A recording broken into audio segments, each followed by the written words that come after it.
Hi guys, it's Mark from the RCalsace in France. Hello chic shooter, how are you pal?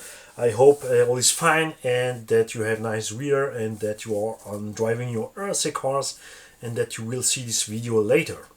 So we have here the Rlaarlo 110 scale speed supercar. You have many versions of this car, and why I have this here is because, like this one, who is branded at the name from the garage here, because when I drive off-road, often I hit a tree. So someone here in my crew made this for me. This is handmade for himself, so I can cut every tree who is in my way.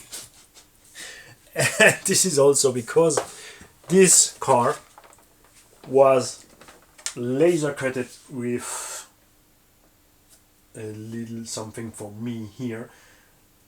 I get this car from the brand Rlaarlo directly, like many other channels. And what we will do, this is something we do since a long time, since beginning from the channel. When we get something free, we use it, we drive it, we make unboxing video, technical access, mechanical stuff, what's good, what's bad, without any kind of regard, because we get it. I never was more kind with a brand because I get something for free. That's something I really not like by many channel. When they get something for free or forget some, or to get more free, they are anytime at the you know what I mean. So once I have finished with this car videos, it means maybe 10-20 videos about unboxing in 3 languages, French, German, English, mechanical access in all 3 languages, some drive tests. We're gonna drive it stock in 2S, we're gonna drive it in 3S, we're gonna drive it on carpet, we're gonna drive it on road, indoor and outdoor. If we need, we're gonna change some tires to make some, and if we need, we're gonna make some mechanical adjustment. But I have here a good feeling. This is an RTR car. You get 6 different versions. You can have a brushed car with the alloy chassis and with the carbon chassis. You can have a brushless car with carbon or aluminium chassis, and you can get the roller as alloy or carbon chassis. Rlaarlo here has think big for speed runs. You can have 4300 kV motor, this is which I have here, 2 to 3S with a 60 AMP-SC, a normal standard car for normal running in normal condition, but you still can get the car to 120 km an hour with the optional gearing they give you with the car. Don't forget, anytime that Rlaarlo bring a new car, you have a speed challenge. So go to the website and check it out. Check it out. What is to do for the speed challenge? They always have nice stuff to win. And anytime also, if you are in the first who buy this car, you can get half of the price or some reduction. You have a wheel detailed manual with explosion view also inside, and a special paper more for the Speed Challenge 2023. Here you have all optional parts, alloy or carbon for the chassis, for the tires, for the A-arms, and the craziest thing on motors. Here you have vented motors with airflow in the front, and they have think on extreme stuff. You have a 2460 kV motor in a 60 can who takes 6S. And if this not allows you to break a world record, is that you have done something wrong. And this is crazy. It's not the more powerful motor, but it's the one who takes the more S. This is a 1350 watt motors. You have also 1800 watt motors. That means really a motor that's enough to drive a little bigger car than that. You have plenty of room in this car for the motors. The bodywork is something you like or not. They have decided to do something different than what you see the last time. We have NASCARs, pickup trucks, we have any type of cars with wings, so they go for something a little bit different. Not a full classic paint car design, but something in between. You have nice done front LED lights, and the sockets are in the car. You have integrated LED lights, and you also have it in the rear end here, the LED lights. And because the body is really stretched and goes long here, to not have any problems with high speed driving, we're gonna squeeze this down here. You have underneath a structure made from plastic to hold the body up in its position. So take care when you put the hood off that your wire is not somewhere he should not be. It's a Lexan body, nice done. And underneath you have a real nice looking little 110 scale car. That's something different than what we used to have, because you have a different design on suspension stuff. It's more something we see. You in America knows that design by Ofna. Ofna rebranded back in the time Hongnor cars for dirty ovals. 1/8 scale dirty oval cars from Hongnor has this design at suspension. You have straight laying shocks and wide shock towers. We have a big brace over there who allows the car to flex a little bit and then stop the flex. You also have some twist here in the chassis possible, but also stopped by this design. You have really massive bulkheads. The design is like what we see back in the time at Sen Racing or at Traxxas Max design. It's really more something we used to see in 1/8 scale off-roader, but they go down here and do this in 110 scale. There are brands who make some stuff slightly different from the access. It's not the fastest to access. You need some 5 to 10 minutes to go to the differential. It's not a fast access, but it's also not a competition car. So you make your adjustment, you make your drives. They do that so nothing gonna move, and you can, when you are outside, make really a lot of hours of run before you have to do some work at the car. It's beefy made, so even if you make a hit at big speed, you're gonna survive. This is the alloy chassis. I don't take the carbon chassis because I already have a carbon chassis for the indoor, not the indoor. Most of the time we use carbon chassis for outdoor, for high grip, for lower grip, and the alloy chassis indoor for on the carpet, because we have really a lot of grip, so we need a little bit more twist in the chassis. That's why I take this one to go especially indoor, but we're gonna drive it anyway outdoor. We have a nice ground clearance at the car out from the box, who allows you to drive on any parking from any malls if you need. Transmission also is fully closed, so you're not gonna have any issue about some gravel stuff who will go in the transmission. I find it really funny to have here a spare tires in the rear, and I don't know if they do that just for add more weight at the rear end, for have more rear stability when you're on a high speed. I don't know. We gonna use it stock. The only thing I have done yet is open the front differential. So take care, the gasket from the differential are really they are not glued, but they're really compressed in the plastic, and when you open it you can destroy it really easy. So think on it. If you want to open the differential, be sure to have some replacement gasket before, or open it really softly.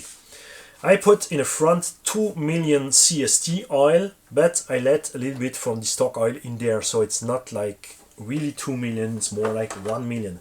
It's harder, but it's not locked. I let the rear differential stock, even if it's a little bit too hard for me, my feeling. I really like to have on-road heavy oil in the front differential, not locked. Many people, competition guys, drive really the front completely locked. I drive hard oil, but not totally locked. We have no center diff, and in this case I use in the most of the time rear end with really lightweight oil. The servo is not the fastest, but it's fast enough to use easy the car. You get a radio link system with your car, and that's a good point, because I really like the radio link system. I drive a lot of Dumbo RC remote control, who is basically the same system, just with another shape outside. Have I something from that here? Yeah. This is also radio link system. It's the same. This is made just a little bit smaller, a little bit lighter, and you have some different adjustment on it. They use the same receivers, and they are also the same receiver than radio link. You have a great range, you have a fast reaction. It's, even if it's an RTR, it's a precise radio system, and they go for that because at the first 1/14 scale they go on market with, they had really some issue with the radio system. We have some lags at throttling and brake. We have some lag at the steering. The second generation was a little bit better, and then they come with the 1/12 scale Armor Hill, who was RTR delivered with this new radio link system, and I was really happy to see that. And because this works really fine, they also put in this radio system in all their new RTRs cars we are coming now. This is the same radio system as at the Yukon DF7 there. The Crocrc RC also have this radio link system, and I also have the KK Pit and the KDM with radio link system, because they work fine and the price is nice. A receiver costs about $30–50, and you can at each radio system put 20 receiver, so that's nice. You can have some bunch of 3 receivers for $40–45. This is really cool. You can get an optional receiver with the light system, so we're gonna have the brake system, the turn lights, and all what you want, and all that if you want it. You can have some gyro receiver if you want it, but just take care that this radio system has not the knobs for the gyros. You only have the switches. You have a 4-channel with switch. The radio system for the system with the stabilizing 1, 2, 3 AVC TSM ESP system has a turn knob, not just an on-off knob. I'm happy also to see that they don't put here AVC TSM or all from that stuff in the car, because I don't like it, especially not on 4-wheel drive. You can change here the angles also from these little wings here in the back if you need, if you are driving on a, this is what I'm gonna do maybe, because I'm gonna drive indoor at a relative short track with high-speed turns, so I need a lot of aerodynamic help in the rear end when I go down from the straight line. For speed runs you can lay it a little bit more down, and I really recommend, if you're gonna do speed runs with the car, to use the you have here some carbon rings you can buy, optional. You can also easily do it with Lexan sheets, it's not a problem. to make some additional wings. It's the wrong one, sorry. So here you can have some Batmobile style rear wings here, which you're gonna put on the side for helping you going more straight. They are not gonna help you to have more grip, just help the car to go faster straight.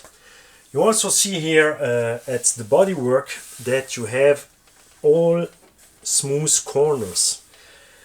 The body itself has not a much of aerodynamic effect in the front, just especially in the rear, but nothing to help you go straight. Most of the new bodies for our RC cars, you're gonna see even here. This looks like it's just nothing, but it's really have a lot of effect. You have here some air trap and with some upper lying stiff to help the car at high speed to go straight. Even here in the rear end. This is a Emii Design body, and when I get it, I was also never thinking, oh, that's what is this gonna change on a 110 scale who drives 60-70 kilometers an hour. Maybe I'm not gonna make any difference. In effect, yeah, you do. I tried the car with a stock Subaru body, and then I put this Emii Design body on the truck, and was nearly 1 second faster at the same track just by changing the body. So this one is just designed specially for the speedrun guys. If you want to put another body on the top, it's not an issue. It's the standard size 110 scale, 260mm wheelbase and 190mm for the bodywork. You can put the rear end apart if you want a closed body. We're gonna see, maybe not. I'm not a speedrun freak. I'm gonna drive a 2, I'm gonna drive a 3S, but maybe I'm gonna let the stock gearing. If I get a nice straight line, why not try it with the high-speed gear to see if we really can get this high-speed gear. I'm gonna try to do something. We have here a big 1/5 scale track with a really humongous straight line with a nice long curve to get in the straight line to have a really fast end speed. So should I try it there? That means go on the track, take with me the speed gears, 2S, 3S batteries, over ESC, over motors, 4S battery, 6S battery, and try on place, make a setup, go for a run, change setup, another run, change setup, another run, to see what happens. This is gonna take me a lot of time, and this is the most I miss time. Also, when I have enough time to go drive, I first prefer any time to drive my off-road. So I don't promise you that you're gonna see soon the run from this car. The stock run may be already okay, but not some speed stuff. I count on someone from you guys, and this is G-Speed RC. G-Speed RC, I count on you to do the speed runs with this car. The moment we speak here, it's a Sunday, I guess you also get the car. I really hope you get one. Maybe you don't take the 110 RTR with the alloy chassis. Knowing you, I think you have taken the RR chassis with the carbon. And I really hope to see you do some crazy stuff for speedruns, because you have a nice track to speedruns. If you don't know him, take a look at the channel G-Speed. Not G-Speed, what? I'm nuts. JTRC, sorry. Wrong guy. G-Speed is a French guy who also makes some speed stuff. Go also check his channel. But I mean JTRC. So JTRC, where are you? I take the red, I hope you have the blue. And I wait for your videos. I gonna drive it, I tell it again, I gonna drive it stock 2S, 3S, indoor, outdoor, on carpet, on hard surface. And we're gonna also make some runs to see the wear from the car. And I count on other channels who are specialized, who loves to do speed runs, to do the speed run stuff. And if I find a nice straight line to do some speed runs, I gotta go with this one, with the Arrows FT1, with the Tamiya XV01, with the Super Forza, with the Hobau Hyper VT2 and all that stuff. But I have first to find a nice straight line. Here in Europe it's not so easy as by you in America to get a nice straight road with nothing rolling on it. Also a special hi to Res Schiffin, who do some speed runs. Also go take a look at what he's doing, guys. I hope to see you in the comment. And all of you who have already one of these cars and have tried and make some different adjustment, please send me your feedback, guys. Have a nice day. Stay safe. Stop! It's the wrong button.